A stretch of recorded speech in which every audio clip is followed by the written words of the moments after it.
More on that story, France 24's Alison Sargent joins us now. Alison, performing arts have been hit particularly badly by the coronavirus avoidance measures. You're in front of the Théâtre Bobino, I believe. That's one of the venues that suffered from the stop-start lockdowns. That's right, Olivia. The Bobino Theater, like many theaters, had to cancel the majority of its shows for this year. I'm here with Adrien Leray, who is the co-founder and a performer in the musical comedy theater troupe Les Franglaises. They have been performing at this theater for moments throughout the year, and they were just gearing up to reopen their show when on the 15th of December, when the government announced that performance venues would actually not be able to reopen. Adrien, can you tell us just a little bit about what the past 9 months have been like for you and for your troupe? Well, they've been complicated.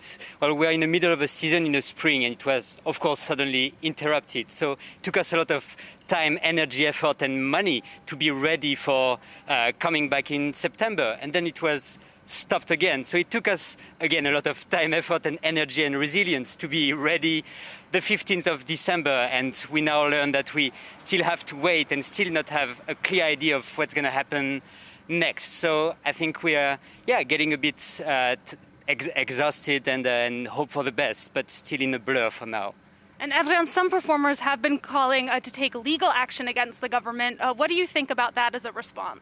Well, I think it's one of the ways to have our message heard, that we need, well, some answer and a bit of clarity. And I think a lot of anger came out of the fact that shopping malls and churches were reopened and theaters, operas, museums and cinemas are not. So I think it's one of the strong, coup de poing operation that make our message heard, hopefully. Yeah, no, it certainly would be a strong stance. What about what things have been like financially for you and for some of your friends and the other members of your troupe?